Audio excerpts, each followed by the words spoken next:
The gravel road crunches under the weight of a single sneaker, then another until a small body hits the dirt with a sickening thud that echoes across the empty Ohio fields. 8-year-old Lily Harper lies face down, her pink backpack twisted beneath her like a broken wing, a thin ribbon of blood already threading from her temple into the dust. Above her, 3 teenage boys circle like wolves, the tallest one, Jake, varsity jacket gleaming in the late afternoon sun, hoisting a Louisville Slugger over his shoulder. "D now," he snarls, the words dripping with venom, and the bat arcs downward in a blur that promises to end everything. But 30 yards away, a woman in olive drab freezes mid-stride, her grocery bag slipping from her fingers as the scene burns itself into her retinas. The world narrows to a single heartbeat, her daughter, the bat, the blood. And in that heartbeat, Staff Sergeant Elena Harper, decorated sniper, Bronze Star recipient, Ghost of Fallujah, comes home. The day had started ordinary enough for the Harper farm. A modest spread of corn and cattle tucked against the rolling hills outside Millersburg. Lily had kissed her mother goodbye at the school bus stop, her pigtails bouncing as she promised to feed the chickens the moment she got home. Elena, still adjusting to civilian mornings after 15 years in the army, had watched the yellow bus disappear down the lane with the same vigilance she once used to scan rooftops in Mosul. She told herself the tightness in her chest was just leftover combat reflex, nothing more. She was wrong. By 3:30, the bus hissed to a stop again, but Lily never stepped off. Elena's phone buzzed with a text from the school. "Lily absent this afternoon." The words detonated inside her like an IED. She was already in her pickup, tires spitting gravel, when another message pinged. This one a photo forwarded by a neighbor. The image was grainy, taken from across the road, her daughter on the ground, 3 boys standing over her. Elena's vision tunneled. She didn't remember shifting into drive or the 7-minute sprint to the old service road behind the middle school. She only remembered the bat rising and the primal scream that tore from her throat as she sprinted toward them. Jake never saw her coming. One moment he was savoring the power of the swing, the next, a freight train in combat boots slammed into his ribcage. The bat spun out of his hands, clattering into the ditch. Elena's forearm locked around his throat in a rear, naked choke drilled into her at Fort Benning. The other 2 boys, Tyler and Mason, stumbled backward, their bravado evaporating like morning mist. "You put hands on my daughter," Elena hissed, her voice low and lethal, the same tone that once made insurgents drop their rifles. Jake's face purpled, his fingers clawed uselessly at her arm. She could have ended him right there, snapped the hyoid, crushed the trachea, but Lily's faint whimper cut through the red haze. Elena released him, letting him crumple gasping into the dirt. Tyler found his voice first. "We were just messing around." She tripped. The lie tasted like copper in his mouth.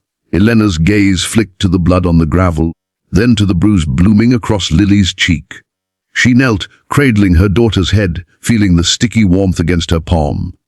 Lily's eyes fluttered open, glassy with pain and confusion. "Mummy?" she whispered. That single word cracked something deep inside Elena's chest, a fault line she'd spent years caulking with discipline and distance. She scooped Lily into her arms, the child's slight weight anchoring her more than any rucksack ever had, and turned her back on the boys. "Run," she said without looking. They did. Sirens wailed in the distance. Someone had called 911. Elena carried Lily to the pickup, laid her gently across the bench seat, and pressed a folded jacket against the head wound. The bleeding was sluggish but steady. The goose egg rising beneath Lily's hairline looked like a small planet. Elena's hands that had steadied a .50 cal through sandstorms, shook as she dialed her old platoon medic, now a trauma nurse in Columbus. "Concussion protocol," he barked. "Keep her awake."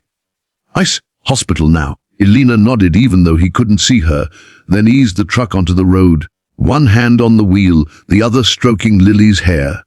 In the rearview mirror, she watched the boys scatter like roaches when the cruiser lights finally painted the fields red and blue. Holmes County Memorial smelled of bleach and burnt coffee. Doctors stitched the gash above Lily's ear, 6 sutures, no fracture, mild concussion. Elena stood vigil outside the curtain, still in her blood-spattered T-shirt, answering the sheriff's questions with clipped precision. The deputies knew her, half of them had trained under her at the range she ran on weekends. They took statements from the boys, who now sat pale and silent in separate rooms, their parents arriving in a flurry of expensive perfume and indignation. Jake's father, a car dealership owner with a voice like a megaphone, blustered about lawsuits and kids being kids. Elena didn't speak. She simply stared until he looked away. That night, Lily slept in a room painted with cartoon giraffes, an IV dripping saline into her tiny vein. Elena sat beside the bed, boots planted wide, watching the rise and fall of her daughter's chest. The hospital lights hummed. Outside, autumn wind rattled the windows. Elena's mind replayed the scene in high definition, the arc of the bat, the thud of impact. The moment she'd almost crossed a line she could never uncross. She had killed before. Enemy combatants, rules of engagement, clean shots from 800 meters. But those boys were children, American children, and the realization tasted like ash. She was still staring at the heart rate monitor when the door creaked open. Sheriff Daniels stepped inside, hat in hand. "Elena?" he said softly. "We've got a problem." The boys' parents were claiming self-defense, saying Elena had attacked Jake unprovoked. Security footage from a nearby barn showed only the tail end. Elena tackling Jake, the bat already on the ground. Without context, it looked like assault. The DA was reviewing charges. Elena's laugh was hollow. "They put my 8-year-old in the hospital, and I'm the criminal?" Daniel shifted. "Politics. Jake's uncle sits on the county commission." He paused. "There's something else. Tyler's phone. We pulled the video." He held up an evidence bag. Inside 37 seconds of footage, timestamped 3:12 p.m., the camera shaky, held low by Tyler's hip. Audio captured everything. Jake's taunts, Lily's pleas, the sickening crack when her head hit the ground. Daniels met Elena's eyes. "This changes things." The video leaked before sunrise. Someone, maybe a deputy, maybe a nurse, uploaded it to a private Facebook group. By morning it was everywhere. Local news, national news, Twitter, TikTok, hashtags multiplied. Fed justice for Lily, Fev farm girl strong. Jake's smug grin became a meme. His "D now" became a soundbite on every network. The car dealership's Yelp page filled with 1-star reviews. The county commission uncle issued a statement condemning violence in all forms, while quietly lawyering up. Elena watched none of it. She sat at Lily's bedside, reading Charlotte's Web aloud, her voice steady even as her phone buzzed itself dead with interview requests. Lily came home 3 days later, a purple bruise fading to yellow across her cheek. The farm felt different. Quieter, as if the fields themselves were holding their breath. Elena carried her daughter to the porch swing, wrapped her in the quilt their grandmother had sewn. Chickens clucked in the yard. Somewhere a tractor coughed to life. Lily leaned her head against Elena's shoulder. "Are the boys in trouble?" she asked. Elena considered lying, then didn't. "They will be." Lily nodded, satisfied, and drifted to sleep. Elena stayed on the swing until the stars came out, planning. She started with the land. The Harper farm bordered the old rail line, a strip of untamed meadow no one had farmed in decades. Elena spent mornings there, pacing off distances with a rangefinder, sketching firing lanes in a spiral notebook. Afternoons she drove to Columbus, meeting with her old platoon sergeant, now a contractor, who owed her favors from Ramadi. Evenings she trained sprints across the back 40, push-ups with Lily perched on her back giggling, dry fire drills in the barn until the rifle's weight felt like an extension of her heartbeat. Lily watched from the hayloft, legs swinging, asking questions Elena answered with the patience of a sniper explaining windage. The boys' court date loomed. Juvenile court, sealed records, a slap on the wrist at worst. Elena's lawyer, a jegged colleague turned public defender, warned her to stay quiet, let the system work. Elena nodded, then did the opposite. She built a website, harperrange.com, 1 page. A single photograph, Lily's bruised face the day she came home, eyes defiant even through the swelling. Below it a countdown clock, opening day 30, no explanation.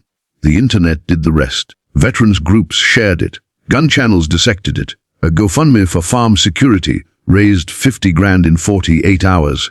Elena used every dime on steel targets, berm dirt, and a shipping container converted into a classroom. Opening day arrived crisp and cold.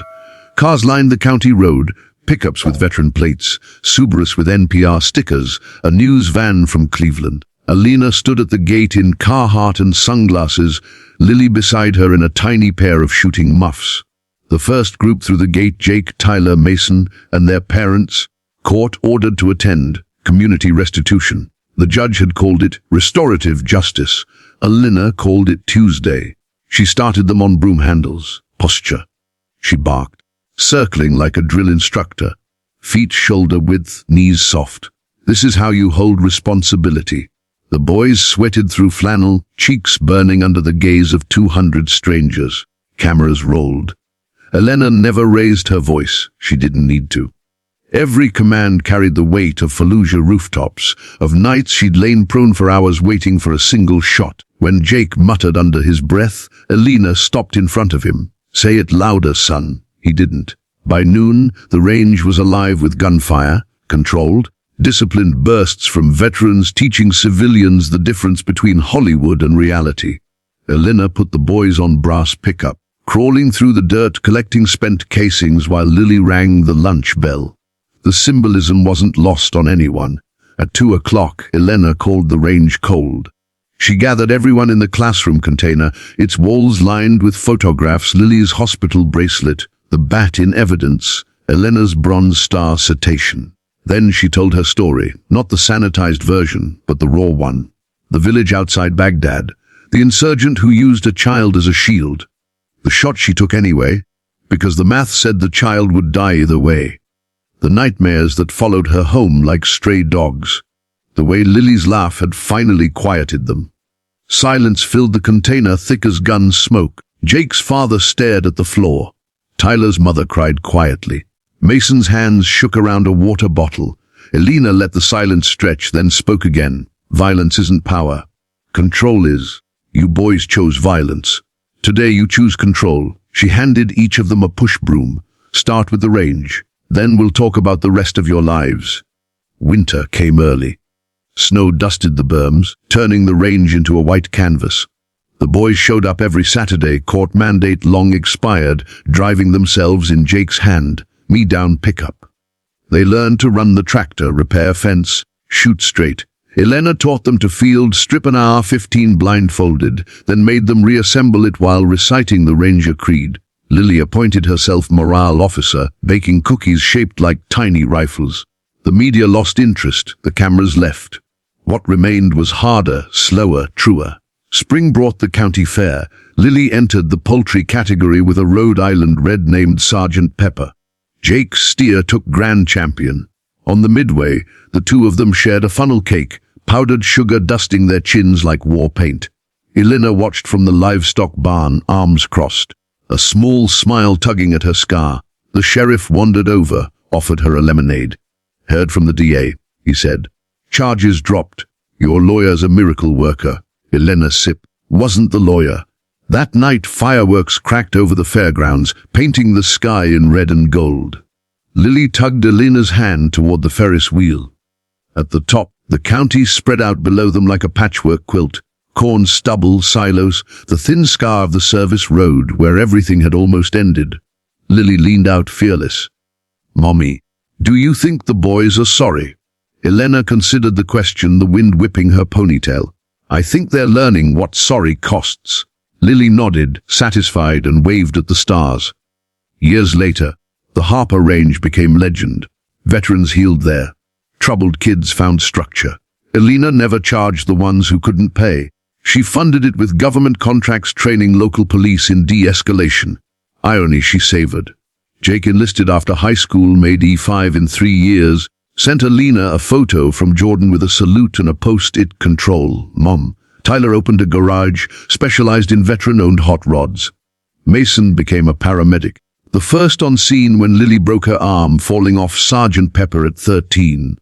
The bat hung in the classroom, varnished and mounted, a silent reminder that every story has two ends. On the 10th anniversary of that September afternoon, Elena stood at the range gate at sunset.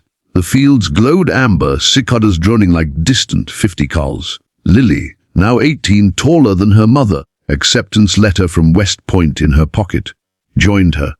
They watched the last shooter of the day police his brass, the ritual as sacred as any liturgy. Elena bumped her daughter's shoulder. Still think I overreacted? Lily laughed, the sound bright as gunfire on steel. Mom, you gave them a war they could win. Elena looked at the horizon, where the service road disappeared into memory. No, she said softly. I gave them a way home. The screen fades to black. The image lingers, a little girl in the official story, a mother in combat boots, crafted by three boys who learned that some scars don't show on skin. This is the story of what happens when bullies pick the wrong farm girl, held in a black discover that the quiet woman in the grocery aisle once held the line between life and death with a single Emily clutched at night. If this moved you, drop your thoughts from afar. Have you ever seen justice served outside a courtroom? Every time she walked ever underestimated someone who turned out to be unbreakable. The parking lot smash that like final straw. If you believe redemption is real, no share this with someone who needs to hear it. Collateral and damage. Subscribe for more stories where ordinary people become legends. Emily's knees ring the bell. Marcus caught her the way he had when she was 5. Until then, learning to ride a bike. Stay kind. The embrace lasted. Remember, every battlefield starts with a single step onto the gravel. When they pulled apart, Marcus took the microphone. My daughter, he said, voice gravel and thunder, just taught every bully in America a lesson the Marine Corps spent 13 weeks trying to drill into me. The most dangerous person in any room is the one who has nothing left to lose and everything left to protect. He saluted her. She returned it, palm trembling. The assembly ended not with a bell, but with the entire student body singing the Marine Corps hymn, lyrics stumbled over but hearts in every note. Epilogue 6 months later. Jefferson High's new anti-bullying initiative is called the Harper Protocol, zero tolerance, peer mediation, and a mandatory self-defense elective taught by Emily herself every Thursday after school. Bryce transferred to military school. Rumor is he cries during push-ups. Mason volunteers at the VA pushing wheelchairs and learning names. Tyler's nose healed crooked, he wears it like a badge. Connor's family sold the dealership to fund a scholarship for children of fallen first responders. Dylan makes documentary shorts now. His senior project on PTSD won state awards. The Corolla still sits in the same parking space, but the duffel is gone. In its place, a magnetic bumper sticker reading, Semper Fi Class of 26. Emily graduates in May, bound for Annapolis on a NOTC scholarship. Her father walks her across the stage, literally prosthetic, clicking against the gymnasium floor in perfect 4/4 time. The valedictorian speech is only 12 words. We are not what happens to us. We are what we choose next. The crowd rises again, but this time no one claps. They stand in silence, 1,000 hearts recognizing the sound of a ghost finally laying her armor down. And there it is, folks. The story of the quiet girl who turned a parking lot into a battlefield and a battlefield into a legacy. What would you have done in her shoes? Would you have stayed silent, or would you have let the rage speak? Drop your thoughts below. Every comment fuels the next story. If this moved you, hit that like button, share it with someone who needs to remember their own strength, and subscribe for more cinematic journeys into the moments that redefine us. Until next time, stay dangerous in the best possible way. Semper Fi.